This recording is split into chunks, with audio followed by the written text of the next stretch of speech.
Good morning, buenos días, welcome everybody to the panel Strengthening Global Rule of Law and Human Rights, the role of the International Criminal Court and the International Court of Justice in addressing complex cases.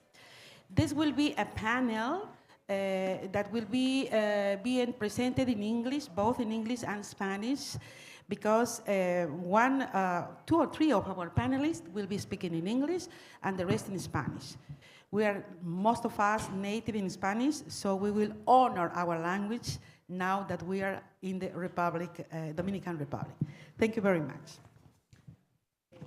En español, fortalecimiento del Estado de Derecho global y los derechos humanos, el rol de la Corte Penal Internacional y la Corte Internacional de Justicia en la resolución de casos complejos.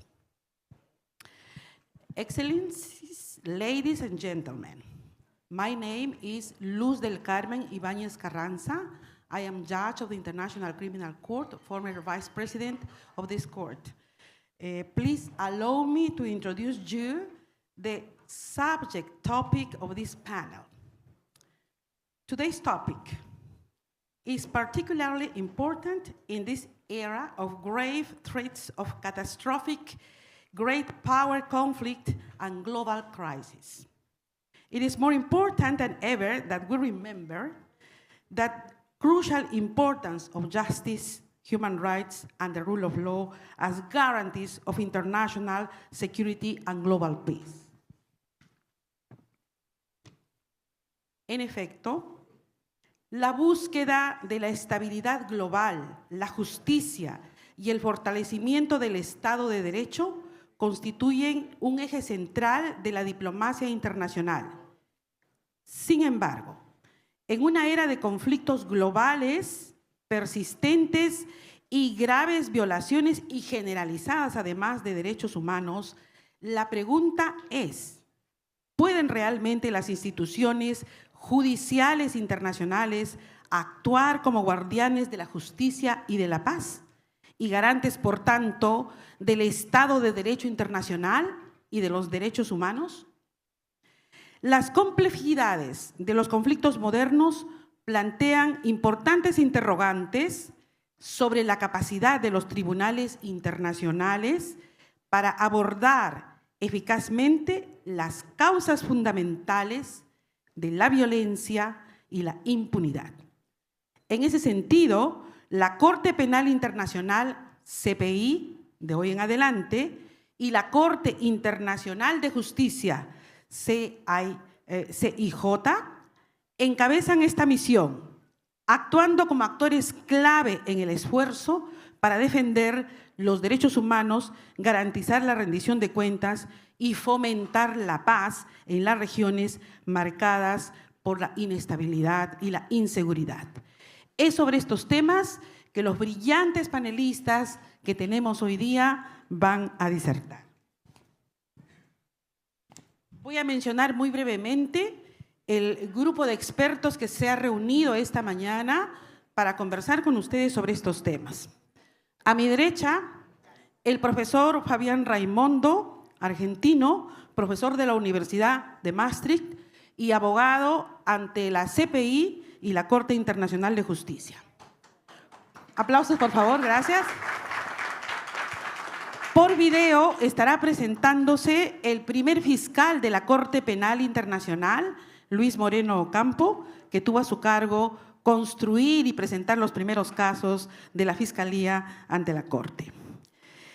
A mi derecha también la doctora Graciela Gatti, presidenta para el Mecanismo Residual Especial para los Tribunales de la ex Yugoslavia y Ruanda, de Uruguay. Luego, a mi izquierda, la embajadora Diana Carolina Olarte, embajadora de Colombia ante el Reino de Países Bajos y también representante ante la Organización para las Armas Químicas también en Países Bajos.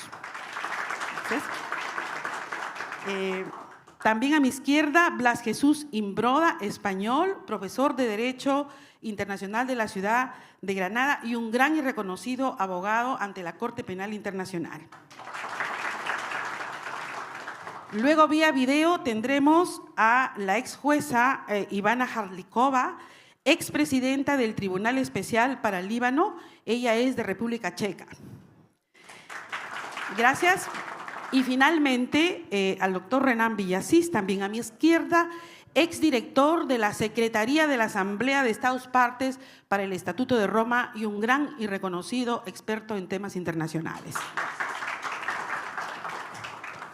Brevemente explicaré las modalidades de participación. Los panelistas desarrollarán cada uno en 6 minutos un tema especial de su especialidad referente al tema de este panel. A continuación, la moderadora habrá preguntas a cada uno de los panelistas y ellos desarrollarán la respuesta en 2 minutos. Finalmente, tendremos una estación de preguntas de 12 a 15 minutos para el público, si ello alcanza, y los panelistas tendrán 2 minutos para desarrollar las respuestas o hacer un final statement. Comenzaremos el debate. Al profesor Fabián Raimondo le voy a ceder la palabra. Él estará presentando el tema Guardianes de la Justicia Internacional, la Corte Internacional de Justicia y la CPI y la coherencia del derecho internacional. Fabián, tiene usted la palabra. Muchas gracias.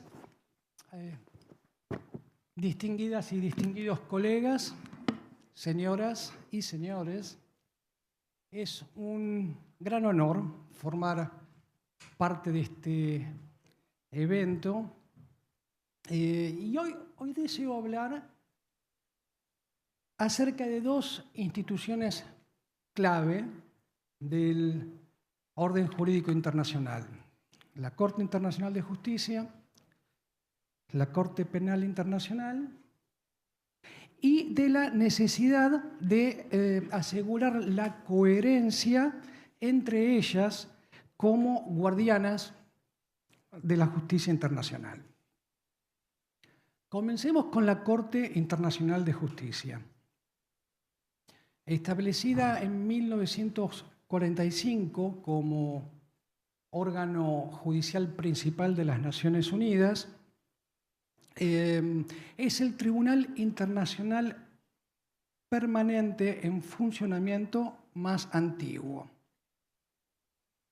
Su competencia material es amplia, es amplísima, ya que cubre todas las áreas del derecho internacional público, desde diferendos territoriales y protección diplomática hasta cuestiones de inmunidad de jurisdicción y otras cuestiones de derecho internacional penal.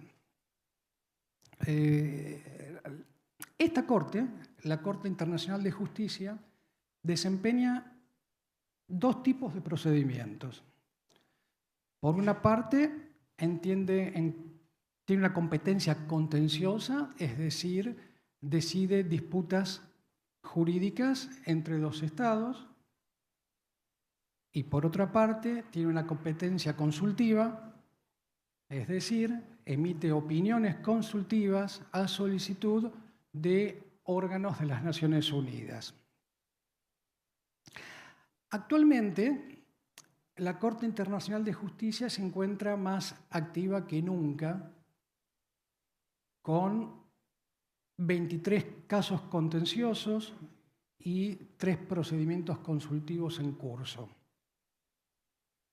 Y a diferencia de sus primeros años de vida, hoy acuden ante ella estados de todas las regiones del mundo, lo que demuestra su verdadero alcance global.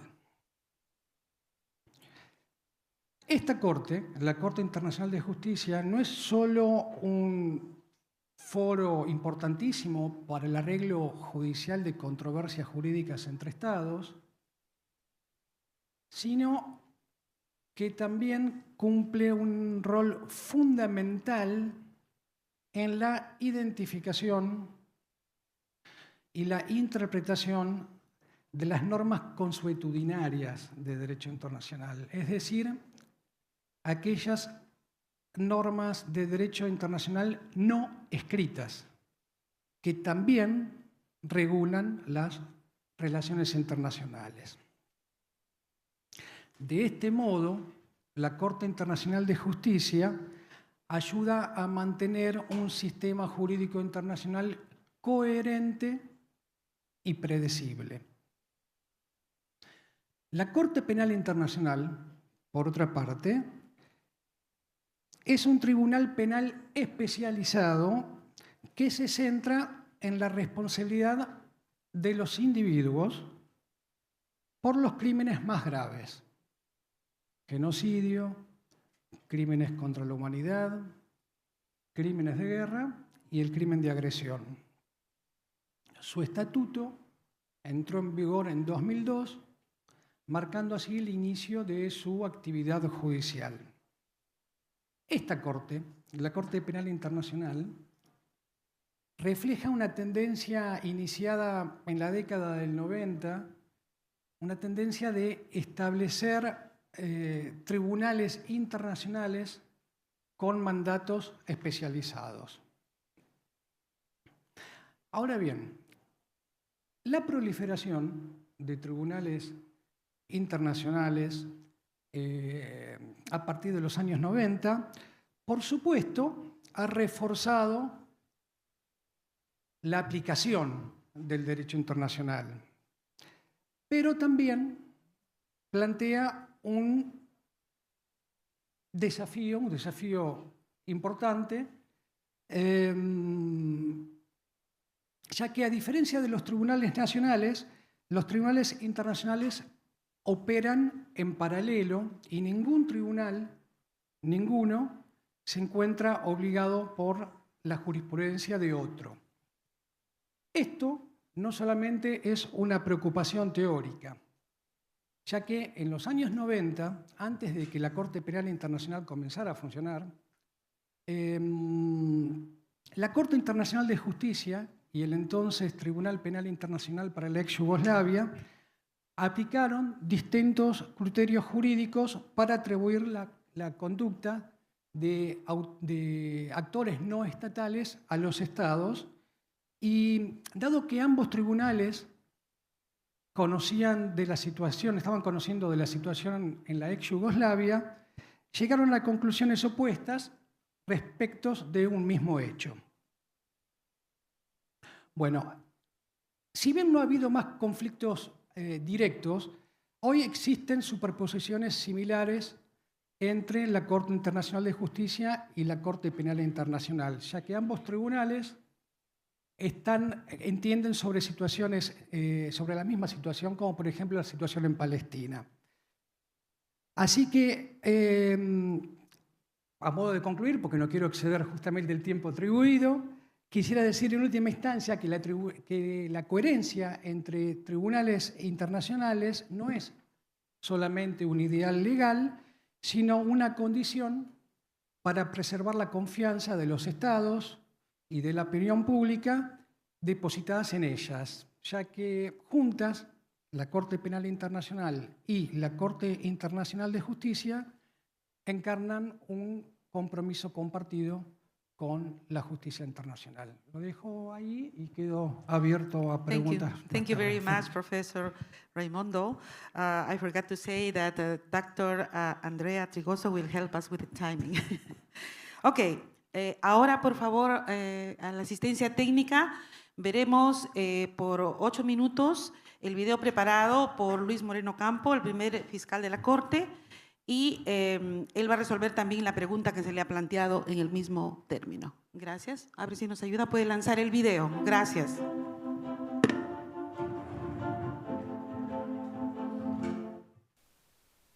Thank you, Judge Ibanez, for inviting me to be part of this conference. Thank you very much for your colleagues for the work you are doing at the International Criminal Court. Crucial, very important. I have to make one point today.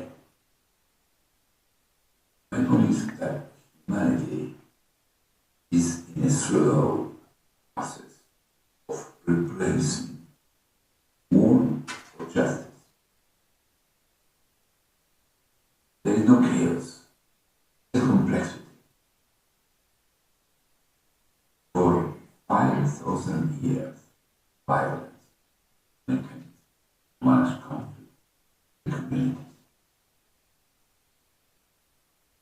Tribes, kingdoms, empires have no limits. They attack enemies, killing everyone. Years, for thousands of years, 500 years. Just the time between. Something happened at the end of 19th century. See the Hague Conventions in 1899 and 1907, a new idea emerged to manage international law. Aggressive wars were prohibited by the Killer Act in 1908 and by the UN Charter in 1945. The International Court of Justice was in 1945 and the International Court became operational in 2002.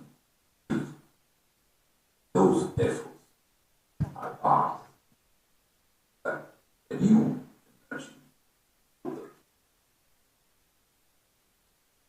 The problem is the all global order accepting war, not that, is still active, very active. And the new global order is justice, just emerging. So they're coexisting. War and justice coexist. However, changes, I mean, slow, almost imperceptible. I mean, this is a change like a huge ship coming around the middle of the sea. The idea presented to replace war for justice, not my idea, is too old. Grotius presented very clearly in 1625. The law of world peace is Grotius very clearly that individuals have rights and states have rights. Grotius recognized that in the absence of wars, the right to wage war defend all those rights. Therefore, Grotius said soldiers had right to kill others to defend the kingdom, but also to certify debts for the damage, enforce the hereditary rights of the monarch, or punish crime like wife stealing or other wrongdoings. Thus, courts are unavailable. For example, parties are sovereign states and recognize no higher authority than the jure party, entitled to redress by any means possible. Having been wrong, it has the right to go to war precisely because it cannot go to court. War, subject, courts are the original subject of war. In the 21st century, we had wars in Afghanistan, Iraq, Libya, Syria, Azerbaijan, Ukraine, and Lebanon.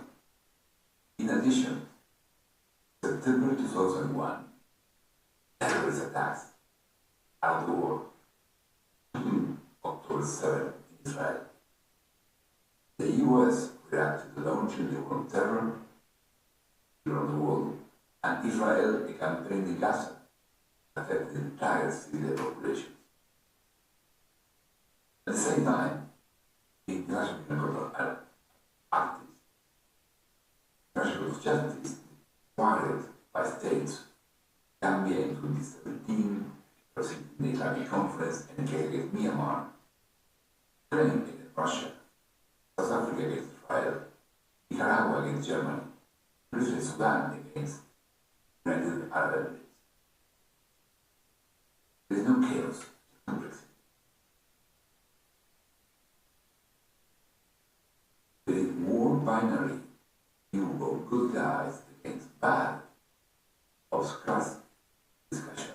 It's not a question of who are the individuals or countries following the conflict, but what are the actions? Crime of initiating a war of aggression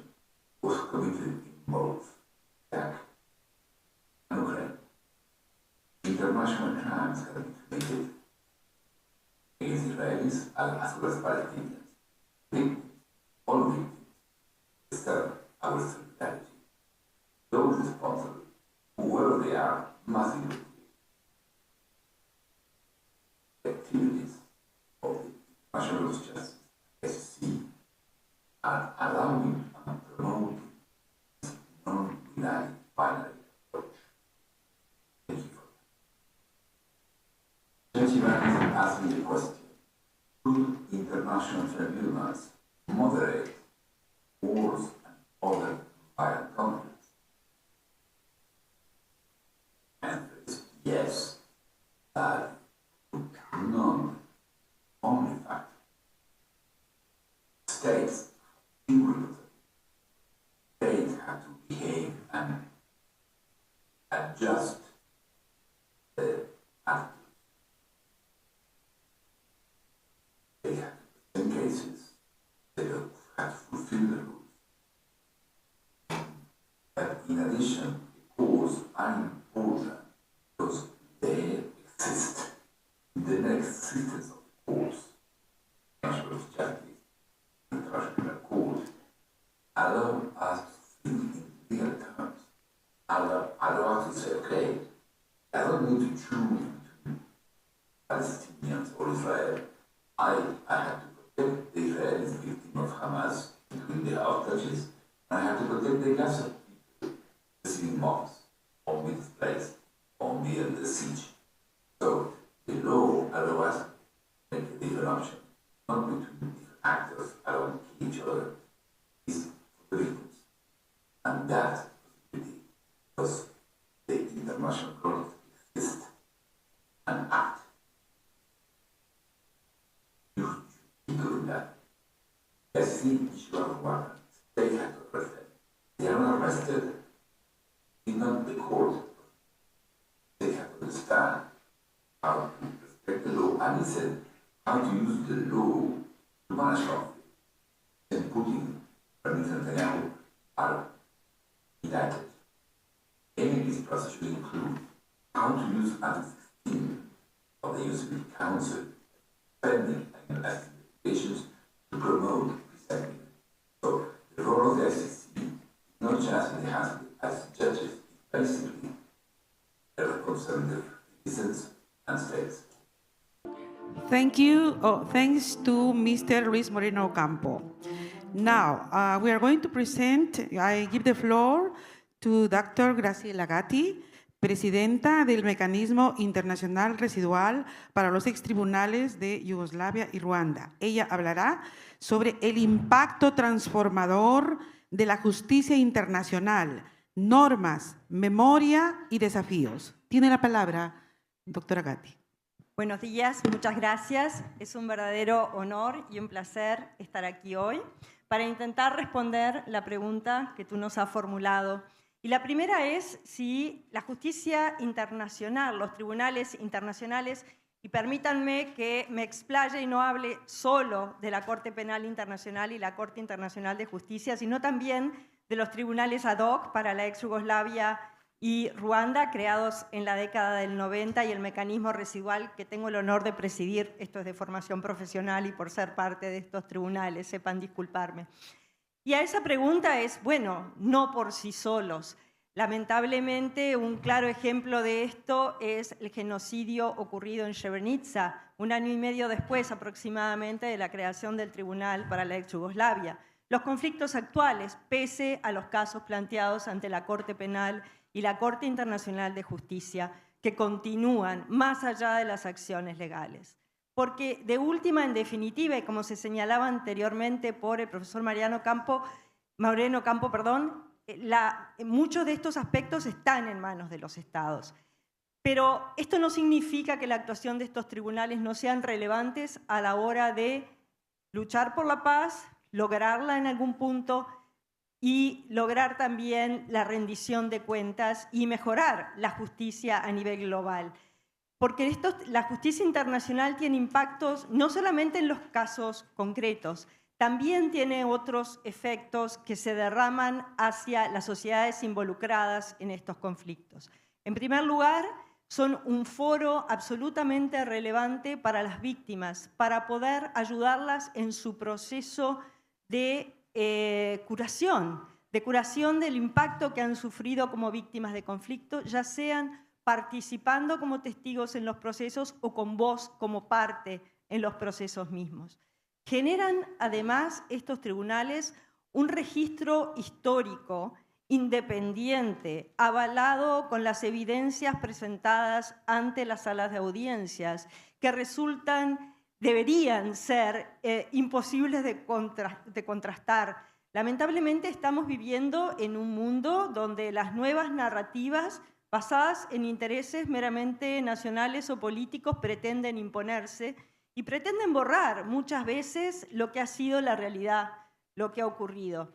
Pues justamente la actuación de los tribunales internacionales, al margen de la importancia de sus resoluciones como tales, tienen un valor histórico fundamental que ayudan a luchar contra esta nueva tendencia que tan fácilmente parece estarse instalando en algunos lugares del mundo, y por eso también ayudan a la reconciliación a nivel nacional en las sociedades involucradas.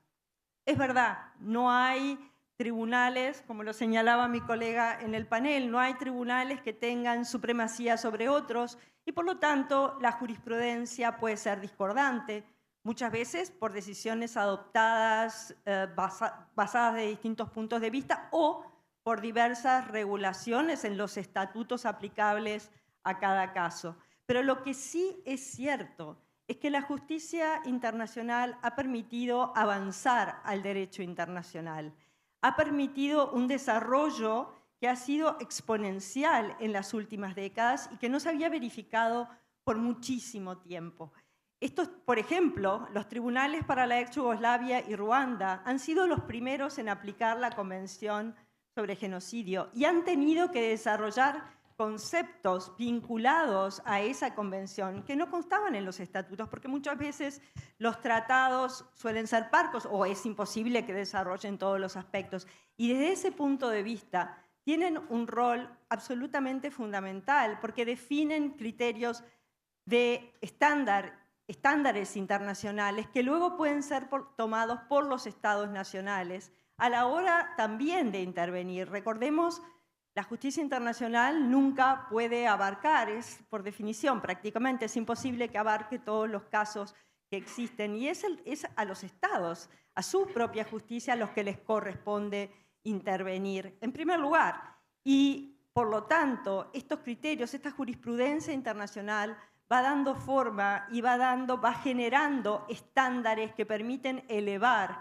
el sistema a nivel global y permite llegar entonces a respuestas a nivel general. Y es así que se han desarrollado conceptos como hoy podemos entender. Bueno, la violencia sexual cometida durante los conflictos puede ser entendida como un crimen contra la humanidad, como un acto de tortura, pero también constitutiva de genocidio. Cuando hablamos de genocidio, tenemos que pensar, como lo estableció el Tribunal para la ex Yugoslavia, que las posibilidades de cometer el delito van a estar determinadas por las posibilidades que tenga a su alcance el perpetrador y por lo tanto con esa visión vamos a tener que examinar el caso.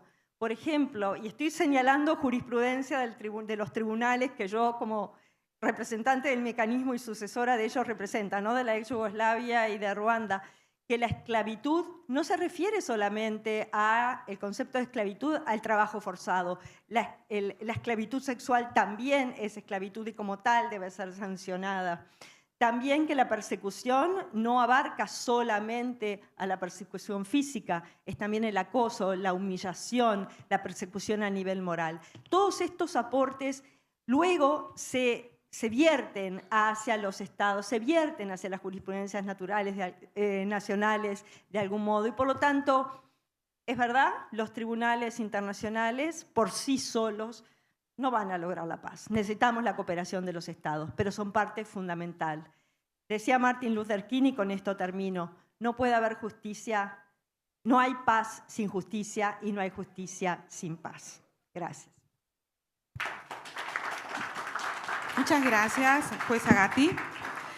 Presento ahora y doy la palabra al doctor Jesús Imbroda. Él nos hablará sobre retos de la Corte Penal Internacional. Tiene la palabra, Jesús. Buenos días, es un honor estar aquí en esta mesa. Muchísimas gracias, magistrada.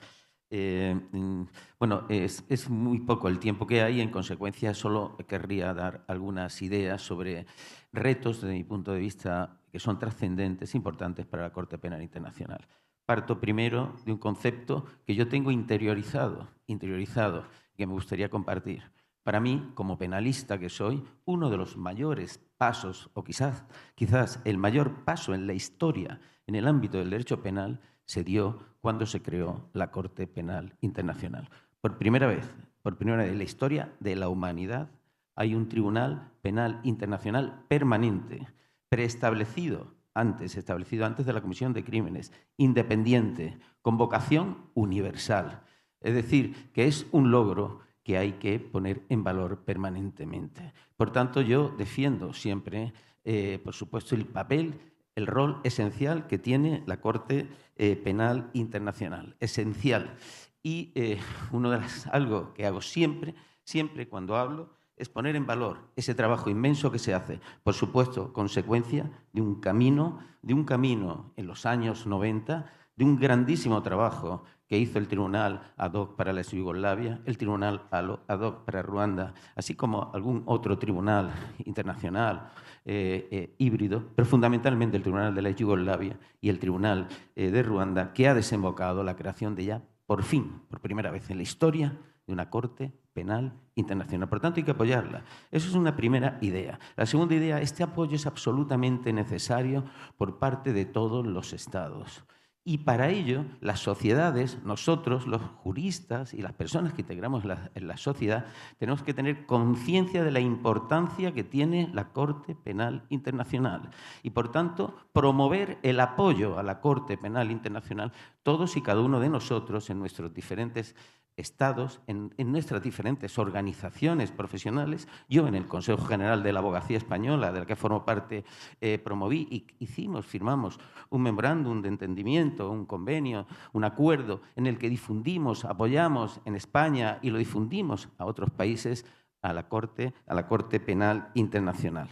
Por tanto, este papel es esencial. La Corte se dedica, como ustedes saben, a que no haya impunidad en los más execrables crímenes que afectan a la comunidad internacional. Nos tienen que conmover a todos y cada uno de nosotros en la comunidad internacional, en el mundo, la comisión de estos crímenes terribles que son competencia de la Corte Penal Internacional, que se han dicho, el crimen de genocidio, crimen de lesa humanidad, crímenes de guerra, también crimen de agresión, que son también, además, muchas veces lo digo, las más gravísimas violaciones, las más terribles violaciones de los derechos humanos, están dentro de todos y cada uno de estos crímenes. En este mundo actual, en el que vivimos ahora, en este tiempo en el que desgraciadamente no paran las guerras, en este tiempo actual que vivimos, en el que se siguen cometiendo genocidios, increíblemente se siguen cometiendo genocidios en rincones, en lugares del mundo. Y en este tiempo actual en el que los tiranos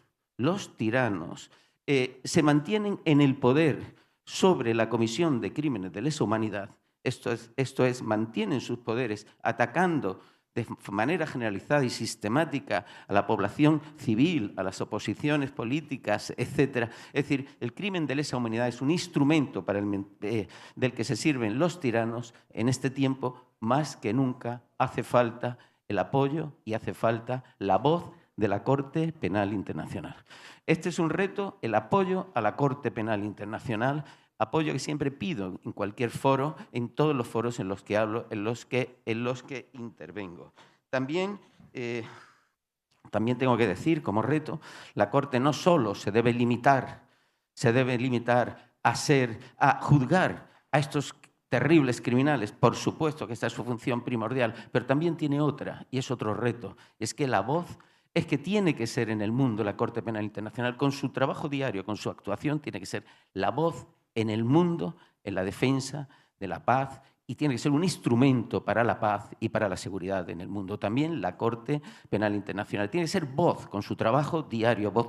Para esto es muy importante también, y pido como reto, que la Fiscalía actúe, aun siendo asuntos muy complejos, actúe con la máxima celeridad, con la máxima eficacia y con la máxima contundencia. La Fiscalía, que es la que inicia, y por supuesto también las salas, para que haya una voz desde la Corte Penal Internacional en el mundo de que no quedará impune ningún execrable crimen cometido contra y que afecta a toda la humanidad, como decía.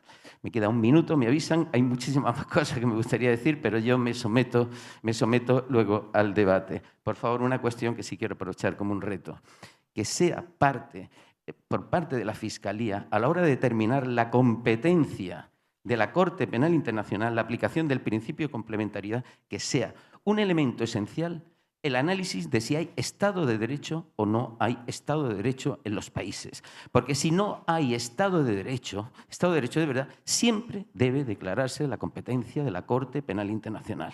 Y acabo ahora, me queda un segundo, para decir que este Congreso tiene una finalidad, tiene una meta. Peace through justice. Nunca mejor en este momento que decir la paz en el mundo también tiene que ser siempre un instrumento a través de la Corte Penal Internacional. Muchas gracias. Thank you very much, Dr. Imbroda. Ahora doy la palabra a la embajadora Diana Carolina Olarte. Ella estará hablando sobre el papel de la Corte Penal Internacional y la Corte Internacional de Justicia en el fortalecimiento del Estado de Derecho, un ecosistema judicial internacional en evolución y con retos permanentes. Tiene la palabra, embajadora.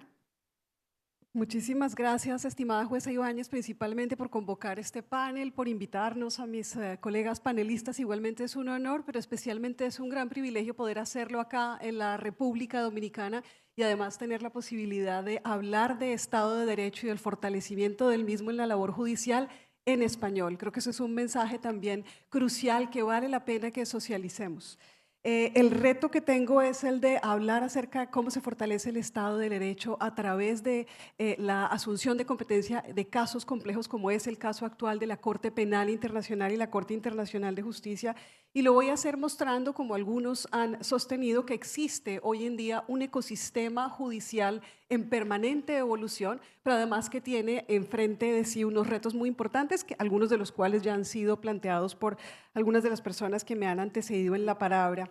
Quiero en primer lugar mostrar que hay un interés definitivamente renovado en la jurisdicción, en el labor judicial internacional, que hay una posibilidad de hacer un recurso combinado de distintas jurisdicciones para la protección y para la garantía de la seguridad humanas, pero que se está convirtiendo también en un espacio que probablemente permita también lograr la prevención de comisión de graves atrocidades. Esto evidentemente comporta unos límites y por ese último punto concluiré mi breve intervención. Como hemos visto en los últimos años, los conflictos más complejos del mundo han recurrido a herramientas e instancias de rendición de cuentas, de establecimiento de responsabilidad internacional por gravísimas atrocidades perpetradas en los tiempos recientes. Casos como el de Gambia contra Myanmar en el 2020 y el caso de Palestina, la situación de Palestina en el 2023 presentada por Sudáfrica en la Corte Internacional de Justicia, muestran cómo se recurre al contencioso internacional para que establezca responsabilidades en materia de comisión de genocidio o de violaciones a la Convención para la Prevención y la Sanción del Crimen de Genocidio. La multiplicidad de espacios legales, de espacios judiciales que se han creado en torno al conflicto de Rusia y Ucrania, la invasión rusa de Ucrania, también muestran ese interés renovado por recurrir a la solución internacional de las controversias. Conflictos como el de Siria e Irak demuestran un interés renovado por recurrir a jurisdicciones cuando, y esto es muy importante, las instancias políticas que podrían tomar decisiones con una efectividad y una solución un poco más inmediata resultan ineficientes o simplemente no se activan. Estoy hablando en particular del Consejo de Seguridad y del ejercicio del derecho de veto por parte de algunos de los miembros permanentes, que hace que esos mecanismos políticos que pueden dar una respuesta inmediata queden un poco congelados.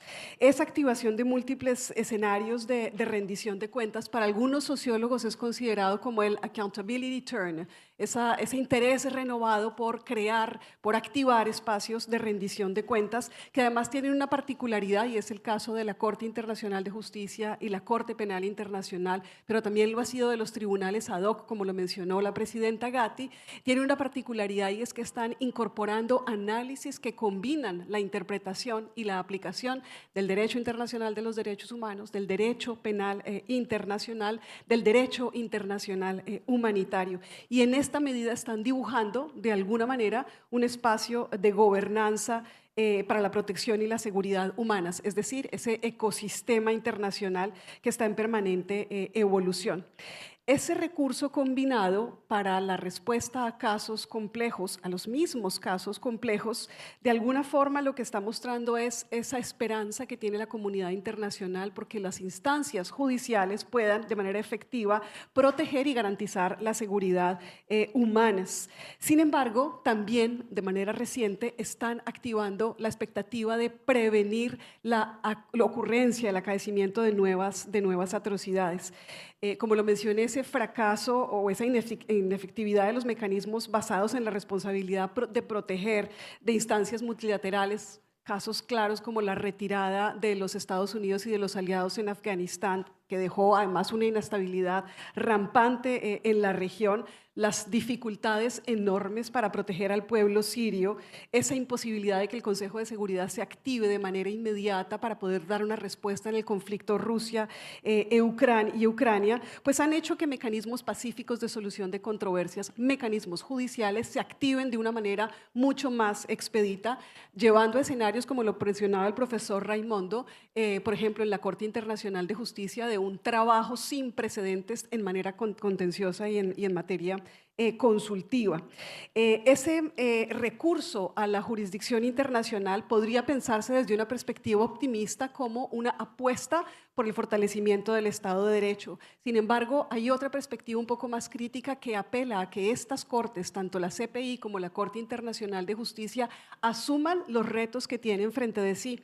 El primero, los tiempos de decisión. Los tiempos del derecho son tiempos largos y los tiempos de la justicia internacional son aún más extensos. Se requiere entonces dejar claras las expectativas de los actores, así como de la comunidad internacional respecto del momento en el cual habrá una solución definitiva. Los métodos de decisión que adoptan estas jurisdicciones, sin duda alguna, están establecidos a través de sus reglamentos, pero requieren y pueden tener algún tipo de revisión. Y allí el diálogo judicial, la mirada hacia las otras cortes puede ser muy significativa. Una Corte Internacional de Justicia que requiere a lo sumo 15 jueces analizando el mismo caso, podría ver lo que sucede en la Corte Penal Internacional, en donde el sistema de salas permite una decisión un poco más rápida. Y culminaría en último segundo mostrando otro reto muy importante, y es la necesidad de que estas cortes también fortalezcan otras vías alternas a las decisiones. La complementariedad positiva de la CPI, por ejemplo, logra el mantenimiento de la paz en los estados, y la Corte Internacional de Justicia poco a poco está acudiendo, está invitando a nuevos actores con nuevos argumentos, humanizando el discurso en el derecho internacional. Con esto cerraría. Muchas gracias, embajadora. Vamos ahora a ver un video preparado por la expresidenta del Tribunal Especial para Líbano, Ivana Jarlikova. Ella estará hablando sobre Building Foundations for Global Justice and Peace, construyendo fundamentos o bases para la justicia y la paz global. Por favor, ¿puede lanzar el video?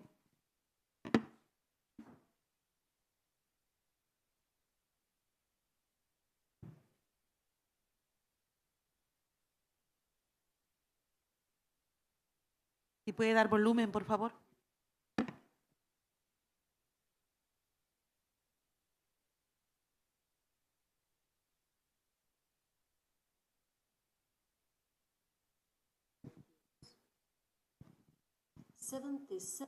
Years after the University seminars,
Accountability and remedy, from criminal courts to corporate duties.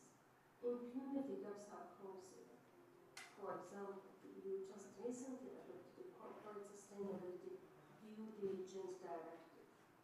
The core element of this duty is identifying and addressing potential and actual adverse human rights and environmental impact in the company's own operations, their subsidiaries, and potential chains of their business partners. And fourth, participation and empowerment.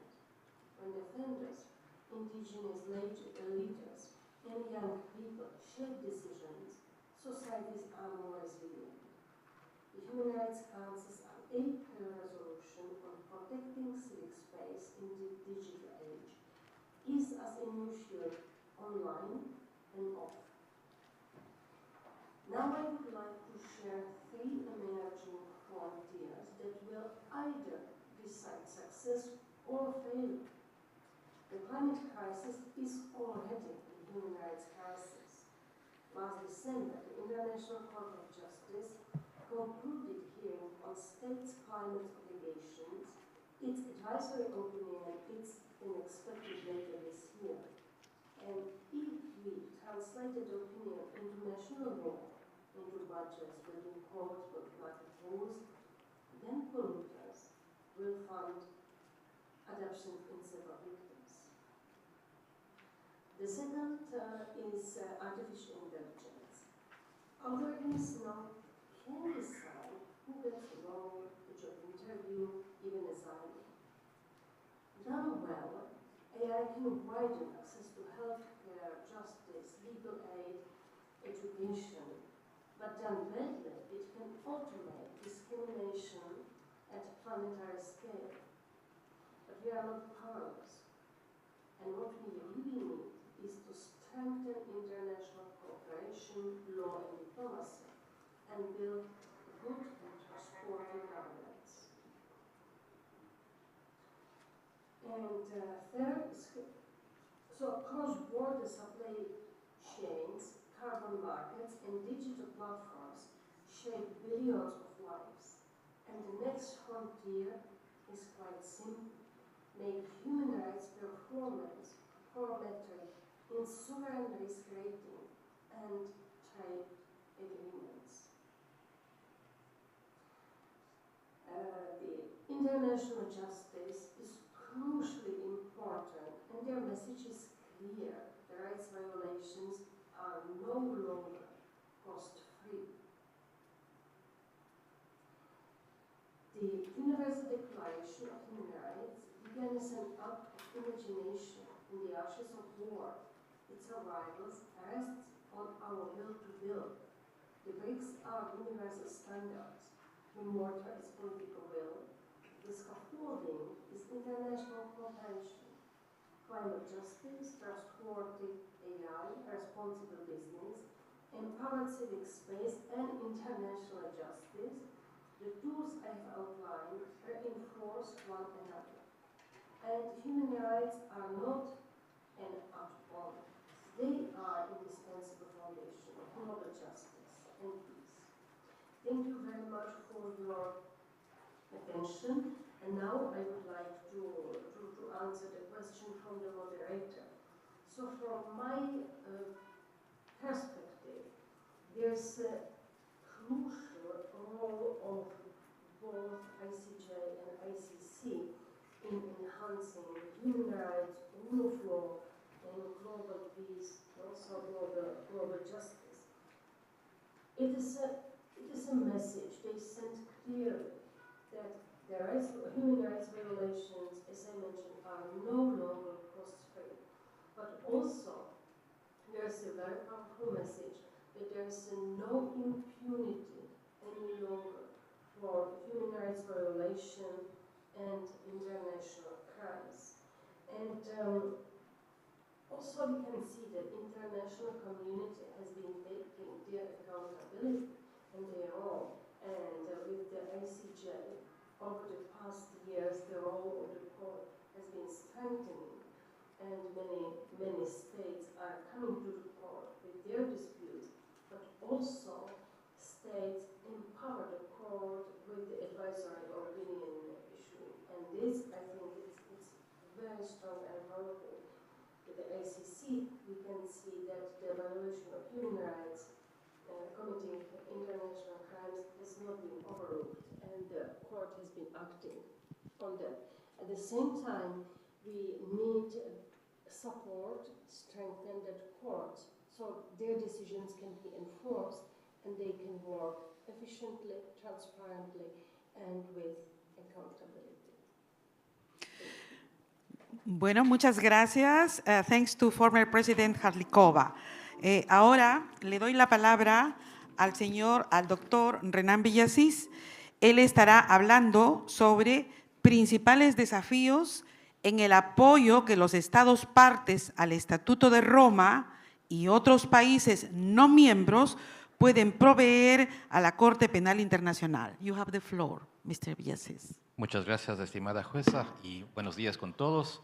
Es un placer acompañarles el día de hoy. Yo quisiera tratar de complementar lo que han dicho mis colegas panelistas para referirme al ámbito político en el que se dan estas decisiones judiciales, que es vital. Cuando era estudiante en los años 80, era muy raro leer en los titulares de la prensa algo de estas cortes. Muy ocasionalmente salía alguna noticia. Pero en estos últimos años, cada semana que leen ustedes la decisión de la Corte Internacional de Justicia, decisión de los jueces de la Corte Penal. Y eso está bueno, ¿verdad? Pero, ¿qué pasa con esas decisiones? Ahí es donde vienen uno de los retos grandes que tenemos como comunidad internacional. El respeto al derecho internacional está quizás en su punto más bajo desde que comenzó el ordenamiento de la posguerra. ¿Qué se puede hacer al respecto? Hay decisiones y están cambiando el rumbo de las guerras, de estos actos de genocidio. ¿Se les da apoyo político o solo se da un apoyo verbal? Bueno, las cortes no tienen una medida que puedan tomar para hacer respetar sus decisiones. Las decisiones son muy relevantes, son vitales, son importantes, pero a nivel concreto, ¿en dónde quedan? Ahí viene el reto de la comunidad internacional. Yo me voy a referir brevemente a 3 dimensiones particulares en el ámbito jurídico y político que me parece es preciso tratar de abordar. 1, la ejecución de los órdenes de arresto. 2, el apoyo político, particularmente en relación con las amenazas, sanciones y medidas concretas que algunos países toman en contra de magistrados, fiscales y otros funcionarios. Y 3, el presupuesto. El dinero es vital para que puedan funcionar las cortes. Bueno, en torno a la ejecución de órdenes de arresto que se aplica a la CPI, existen 24 órdenes de arresto que siguen sin ser cumplidas. Algunos acusados viajan por el mundo. ¿No se puede hacer mucho al respecto o sí? Veamos. Se han dado diferentes situaciones. Últimamente habrán leído, por ejemplo, que se detuvo al expresidente de las Filipinas, Rodrigo Duterte, fue por sus propias autoridades nacionales detenido y entregado a la Corte Penal Internacional. Hay otras situaciones como del señor Dominic Ongwen de Uganda, que fue alguien que se entregó voluntariamente a fuerzas militares de Estados Unidos en la República Centroafricana hace unos años, y luego a través de las autoridades de Bangui se lo entregó a la Corte Penal Internacional. Filipinas ha estado parte hasta hace un tiempo, cumplió con la orden de arresto. Los Estados Unidos de América entregaron a través de la República Centroafricana a un acusado, que fue a parar en La Haya también. Sin embargo, hay otras situaciones, de las cuales también habrán leído ustedes recientemente, donde viajan los acusados, se les recibe con carpeta roja, y continúan su viaje después, tranquilamente, sin ningún inconveniente. Hemos tomado algunas decisiones en el ámbito político, que haré referencia en un rato, pero el efecto real es que han viajado sin ningún problema y seguirán viajando. Bueno, segundo punto, el apoyo político sobre las sanciones. Han habido siempre declaraciones políticas anualmente en nuestras asambleas en La Haya, en Naciones Unidas, en la OEA, el Consejo de Europa, donde los estados, que son 125, declaran su apoyo irrestricto desde siempre a la Corte Penal Internacional. Y eso está muy bien, pero más allá de las declaraciones que son realmente políticas, ¿dónde está el apoyo concreto? ¿Qué ocurre cuando hay amenazas en algunas capitales muy influyentes del mundo de arrestar a los magistrados? Orden de arresto contra el fiscal, se les quita la visa, se amenaza a la misma Corte con tomar medidas en contra de su capacidad de tener contratos, de manejar cuentas bancarias, etc. ¿Qué hacen los 125 estados en ese caso? ¿Más declaraciones? Eso siempre hay, pero se requieren medidas concretas, medidas para proteger a los magistrados cuando viajan y a sus familiares, no solamente es cuestión del fiscal o de los jueces. ¿Cómo se los protege? ¿Qué va a pasar cuando se les cierran las cuentas bancarias a nivel planetario, que no puedan comprar una botella de agua, que no puedan viajar? Son los estados partes, los dueños de ese sistema, y son ellos los que tienen que tomar las medidas para apoyar a los jueces. Bueno, políticamente a veces se dan reacciones, pero no todos los estados partes responden de la misma manera. Entonces, generalmente tenemos a 2/3 de los estados que se unen a declaraciones rechazando esas amenazas, rechazando las sanciones. ¿Y los otros por qué no reaccionan? Bueno, algunos por razones políticas, política interna, sus intereses nacionales, que pueden ser legítimos, pero para efecto de las Cortes, aquello pues no tiene peso. Pero ahí es donde viene la cuestión de la política como tal. El presupuesto es vital. No se puede hacer investigaciones, no se puede tener audiencias, no se puede proceder si no hay un presupuesto adecuado. La Corte, claro, ambas Cortes tienen que priorizar sus casos, ser más eficientes, pero sin el presupuesto no pueden avanzar. ¿En cuánto estamos? En el caso de la CPI son los $213 millones anuales. En el caso de la Corte Internacional de Justicia está más o menos unos 30 millones anuales también, de lo que tengo entendido. Pero se avecina en el horizonte recortes de los presupuestos a todas estas organizaciones. Entonces, ahí viene el reto y vamos a seguir dentro de poco quizás con la discusión, a ver qué se puede hacer al respecto, a ver si tienen también algunas ideas ustedes. Gracias. Muchas gracias.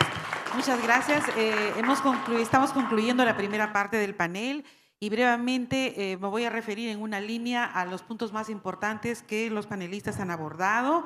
El profesor Raimondo nos habló sobre la forma como trabaja la Corte Internacional de Justicia desarrollando normas consuetudinarias y lo importante de que haya sistemas coherentes y predecibles de justicia internacional. El fiscal Moreno Campo habló sobre el tema de guerra, caos y si la guerra puede reemplazar a la justicia. Asimismo, sobre lo importante que es realizar, como se dice en inglés, o darse cuenta que la existencia de la guerra y la justicia siempre ha sido así, no hay un caos, es simplemente situaciones complejas. La presidenta Gatti nos habló, puso manifiesto la importancia que estos tribunales internacionales funcionan como un registro histórico de lo que pasa y la importancia también de reconocer que las sociedades y las víctimas juegan y han jugado siempre un rol excepcional y sobre todo que los tribunales diferentes a la ICJ y la ICC han producido estándares de desarrollo de derecho internacional. El profesor Imbroda habló sobre el apoyo que tiene que haber al trabajo de la Corte Penal Internacional, que estas cortes tienen que ser voz para la paz, instrumento para la paz, y que cuando el fiscal realice o escoja los casos que tiene que haber, tiene que fijarse en si hay Estado de Derecho o no, y eso tiene que ser un elemento importante para llevar los casos a la Corte. La embajadora Olarte nos habló sobre cómo estos ecosistemas de justicia internacional están en permanente evolución. Y cómo es importante que este ecosistema o un recurso combinado, como lo llama, para dirigirse a casos complejos, tengan que tener una manera de funcionamiento que produzca resultados importantes. La expresidenta Ivana Jarlikova nos habló sobre estas bases que en una arquitectura increíble pueden servir de pilares para la construcción de la paz global, entre ellas la universalidad e indivisibilidad de los derechos, la prevención, la rendición de cuentas. Finalmente, el doctor Villasís nos habló de los problemas que presenta en este momento el marco de actuación de la Corte Penal Internacional, resumiéndolo en 3 situaciones problemáticas, que son la ejecución de las órdenes de arresto, con los cuales algunos países no cumplen, las medidas contra los magistrados, entre órdenes de arresto y otras medidas, y el presupuesto, que es crucial. Bueno, ahora pasamos a la segunda parte de este panel. Voy a formularle la pregunta al profesor Fabián Raimondo sobre cuál es la diferencia entre el rol de la Corte Internacional de Justicia y de la Corte Penal Internacional en casos como el de Palestina. ¿Pueden procedimientos paralelos en tribunales internacionales causar confusión política o legal? Profesor Raimondo, le dejo en el uso de la palabra. Bueno, muchas gracias por la pregunta. A ver, el punto de partida sería el siguiente. La diferencia entre ambos tribunales es, en principio, bastante clara. La Corte Internacional de Justicia se ocupa sobre la responsabilidad internacional de los Estados, mientras que la Corte Penal Internacional se ocupa de la responsabilidad penal individual. Entonces, por ejemplo, la Corte Internacional de Justicia no podría abocarse a determinar la responsabilidad individual del jefe de Estado, del Estado X, del mismo modo que la Corte Penal Internacional no podría abocarse a declarar la responsabilidad del Estado X como tal. Pero es cierto que cuando ambos tribunales se ocupan de una misma situación, uno desde el ángulo de la responsabilidad del Estado y el otro de la responsabilidad penal individual, confusiones pueden generarse. No solamente en la opinión pública, claramente, pero también incluso entre los juristas, el cuerpo diplomático, la clase política. Entonces, a ver, para ser concreto, áreas de potencial riesgo de contradicción, tanto en la interpretación de los hechos, porque la contradicción no solamente podría darse en el terreno de la interpretación jurídica de ciertas normas, también ciertos hechos en particular pueden ser interpretados de un modo distinto por ambos tribunales. Entonces, hoy, esta mañana, dado el jet lag, me desperté muy temprano a la madrugada y decidí para aprovechar a identificar estas áreas específicas que podrían generar contradicciones. Por ejemplo, uno es con respecto a la atribución de conducta de entes no estatales al Estado. Por ejemplo, si la conducta llevada a cabo por empresas privadas de servicios militares pueden ser atribuidas al Estado que los contrata, por ejemplo. Otro área importante es la definición e interpretación de ciertos crímenes internacionales. La Corte Internacional de Justicia entiende en materia de genocidio y podría requerir ciertos elementos en los elementos del tipo en el crimen de genocidio que la Corte Penal Internacional podría tener una interpretación distinta. También otro área de posible contradicción podría ser la caracterización legal de situaciones bajo el derecho internacional humanitario. Por ejemplo, la situación en Gaza califica como ocupación militar. Los tribunales podrían, en principio, justamente tener interpretaciones distintas. Y también, y con esto ya concluyo, podría haber diferencias con respecto a la interpretación de reparaciones, cómo evaluar los daños y las relaciones de causalidad. Entonces, es por eso que, en definitiva, yo creo que, si bien es difícil que haya conflicto directo entre ambas jurisdicciones, es importante que ambos tribunales coordinen su trabajo y establezcan una suerte de diálogo judicial. Muchas gracias, profesor Raimond. Excelente respuesta. Ahora, gracias, un aplauso para él.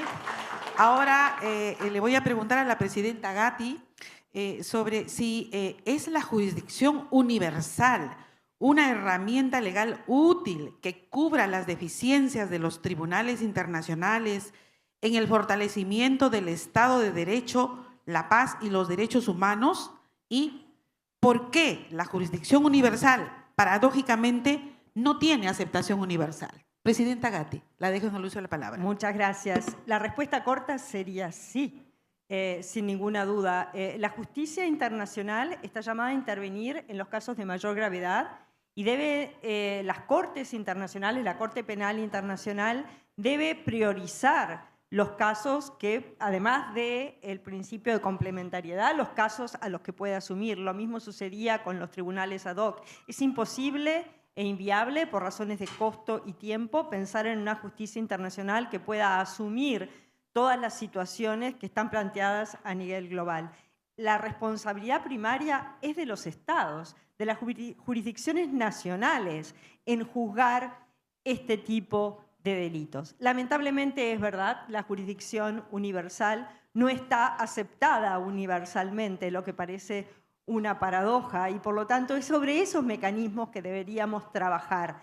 Esto no significa de modo alguno quitarle la relevancia a la Corte Penal Internacional, sino dejar la misma reservada para aquellos supuestos en los que efectivamente no sea posible pensar en una solución a nivel nacional. Aquí también resulta relevante, cuando hablamos de jurisdicción universal, estamos hablando del ejercicio de jurisdicción por parte de jurisdicciones nacionales. Por lo tanto, lo que se mencionaba anteriormente, ¿no? Cómo desde la justicia internacional se vuelcan conceptos que luego van a ser desarrollados a nivel de las jurisdicciones nacionales, por supuesto, no siempre con los mismos criterios según los tribunales de donde emanen, pero sí es verdad que debe existir un cierto diálogo y apoyo de parte de la justicia internacional hacia las jurisdicciones nacionales si queremos que éstas sean efectivas y que realmente puedan cumplir esta brecha en materia de rendición de cuentas que se genera cuando una Corte Internacional, la Corte Penal Internacional, no está llamada a intervenir. Acabo de ver el cartel solo para mencionar, por ejemplo, a nivel de nuestro tribunal, una de las tareas fundamentales del fiscal en la actualidad es prestar asistencia a las jurisdicciones nacionales que están ejerciendo jurisdicción, ya sea porque son los estados de jurisdicción o en base al principio de jurisdicción universal, sobre los casos que provienen de Ruanda o de la ex Yugoslavia y que no fueron cubiertos por los tribunales ad hoc o el mecanismo internacional, logrando así finalizar todos la impunidad con relación a estos conflictos. Gracias. Muchas gracias, presidenta Gatti. Un aplauso. Ahora le doy la palabra y la pregunta para el profesor Jesús Imbroda. En las actuales circunstancias de la geopolítica global y conflictos armados y de violaciones graves a los derechos humanos, ¿cuál diría usted es el reto más importante de la Corte Penal Internacional y cuál es el impacto de esto en la paz y la seguridad global? Bueno, yo dije antes que la Corte Penal Internacional, con su trabajo diario, tiene que ser una voz también en el mundo y ahí funciona y debe funcionar también como prevención general, una voz en el mundo de que no va a haber impunidad y de que deben parar los crímenes internacionales tan gravísimos, competencia de la Corte Penal Internacional. Yo considero que es absolutamente importante esa voz. Ahora, es necesario, para que esa voz sea efectiva, es necesario que los procedimientos sean más ágiles. Es necesario que haya más celeridad, especialmente por parte de la Fiscalía. No puede darse, por ejemplo, la situación o la imagen a lo mejor no la reciben también las víctimas de los crímenes que están esperando respuesta de la Corte Penal y a lo mejor no se produce la respuesta en tiempo, darse la situación de que haya órdenes de detención internacional que en 10 meses se emitan, en un caso de una duración de 10 meses, y haya algún otro caso que se lleve más de 6 o 7 años, en este caso, el que estoy pensando, 7 años y no haya una orden de detención internacional a día de hoy solicitada por parte de la Fiscalía. Es decir, la Fiscalía debe actuar con más agilidad, debe actuar con más celeridad, teniendo en cuenta, por supuesto, la complejidad de los casos. No son casos fáciles, pero sí tiene que hacerlo. Yo creo que la Corte Penal Internacional tiene ese rol, el rol de que es un instrumento absolutamente imprescindible también para la paz en el mundo. La paz en el mundo no puede quedar solo en manos de las armas, no puede solo quedar en manos de la fuerza. La paz, en primer lugar, tiene que quedar en manos de la justicia. Este paso histórico en la historia de la humanidad que decía, de la existencia por primera vez de un tribunal penal permanente, internacional, independiente, con vocación universal, esto hay que apoyarlo completamente. Y ese rol lo tiene que tener la Corte Penal Internacional. Muchas gracias, profesor Improda. Le doy la palabra, ahora sí, por favor, un aplauso, a la embajadora Carolina Olarte. La pregunta es, ¿cómo podría lograrse un sistema de complementariedad o cooperación entre tribunales internacionales de manera que pueda producirse jurisprudencia coherente en la resolución de casos o causas referidas a la misma situación problemática o conflictiva? Tiene la palabra. Gracias. Muchas gracias por la pregunta. Pues yo creo que así como comúnmente se dice que todos los caminos conducen a Roma, y especialmente ahora que se acaba de establecer el cónclave, pues todos los caminos en materia de justicia internacional conducen indefectiblemente a La Haya. Y para que haya justamente esa coherencia y continúen gozando de plena legitimidad y efectividad las Cortes, se requiere un mayor diálogo. Geográficamente, la Corte Penal Internacional y la Corte Internacional de Justicia no están muy lejos, en la ciudad de la paz y la justicia, que cumplió el año pasado 120 años de mantener ese apelativo, y requerimos entonces un mayor diálogo judicial. Eso sí, diálogo judicial no significa negociación de la justicia, son dos aspectos completamente distintos. La justicia no se negocia, se interpretan, se aplican las normas, se imparte justicia, pero ese diálogo judicial, y creo que ya lo han mencionado de manera concreta, apela, por ejemplo, a la deferencia judicial. Ya lo hemos visto en varias ocasiones. Esa coordinación o complementariedad de la jurisprudencia pasa, por ejemplo, por un reconocimiento que pueda hacer tanto la CIJ como la CPI a la jurisprudencia previa, que analiza con mucho detalle, por ejemplo, el contenido y los límites de los crímenes y de los hechos internacionalmente ilícitos de los cuales se están ocupando. Estructuras, por ejemplo, como la que tiene la Corte Penal Internacional, con jueces que pertenecen a dos listas. Lista A, jueces que son previamente procuradores, fiscales, que aplican derecho penal local, mezclados con jueces de lista B, que son jueces que tienen un conocimiento específico en derecho internacional y permiten esa armonización. Son esquemas muy interesantes que pueden de alguna manera ser una garantía o al menos una apuesta para esa armonización. La Corte Internacional de Justicia no tiene ese esquema, pero sí en la incorporación, en la selección y en la elección de los jueces se puede tomar en consideración de manera privilegiada por parte de los estados esos criterios al momento de hacer las respectivas votaciones. En cualquier caso, esa armonía, esa complementariedad en la jurisdicción debe sin duda alguna converger en una mayor humanización del discurso internacional, para que no quedemos, y con esto concluyo, para que no dejemos a la justicia penal internacional como la canción que ayer nos compartió Carlos Vives, En la tierra del olvido. Gracias, gracias, embajador. Un aplauso. Y ahora la pregunta para el panelista, doctor Renan Villasís.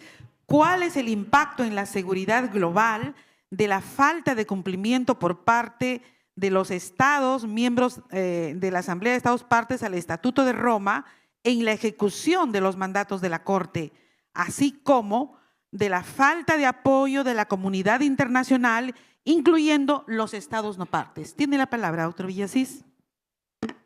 Gracias. Lamentablemente, esa falta de cumplimiento de las órdenes judiciales van menguando el respeto al derecho internacional.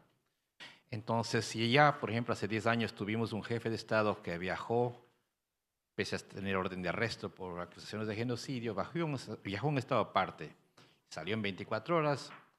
Luego hemos tenido otros que han hecho lo mismo. Entonces, cada vez uno se pregunta, bueno, si a él no le pasó nada, también me voy de viaje, me invitaron a una cumbre internacional y salgo. Y entonces pesa menos una decisión judicial. Cada vez se está irrespetando el derecho. ¿Y qué pasa con ello? La imagen ante las víctimas de nuestras cortes, de esas decisiones judiciales, también están siendo menguadas. Las víctimas quedan frustradas. Y eso va a poder tener un efecto paulatino cada vez mayor, donde la justicia está sujeta, lamentablemente, que sí cuando se trata de aplicarlo a nivel nacional, a consideraciones políticas, a veces de política interna, a veces de política internacional. ¿Y qué tiene primacía? El interés de la política exterior de un país X o de una región X, o la justicia en su nivel más elevado, que es el de la comunidad internacional. Entonces, no hay una solución fácil para aquello. A la final son decisiones políticas a nivel nacional. Corresponde a quienes tienen esa capacidad de hacer alguna influencia a nivel nacional, de insistir que las autoridades del caso tomen las medidas que les toca tomar, ¿verdad? No puede ser a la carta. Hoy apoyo a la Corte Penal Internacional porque está investigando a alguien con quien mi política exterior está enfrentada. Y mañana no, cuando se trata de un aliado mío, se trata de mis fuerzas militares, mis fuerzas secretas, entonces sí, ahí no me toquen. No, tiene que ser coherente. Lo que yo a veces no entiendo es cómo un país que tiene jueces en altas instancias, incluso de estas cortes, no puede apoyar la decisión de la Corte. Siempre piden más puestos, quieren fiscales, quieren jueces, pero al momento de apoyar las decisiones de las mismas cortes, pues algo no funciona. Muchas gracias, profesor Villasís. Desgraciadamente no hay tiempo para las preguntas del público. Ya me están haciendo el timing, se han aquí expresado ideas, retos, propuestas. Sería muy largo resumir, pero una cosa sí es importante y debo recalcar, que la labor de los tribunales internacionales es crucial y clave para el mantenimiento de la paz y la seguridad global. Pero esta tarea tenemos que apoyarla todos. Muchas gracias a todos los panelistas y gracias a ustedes por su asistencia. Un aplauso para todos. Gracias.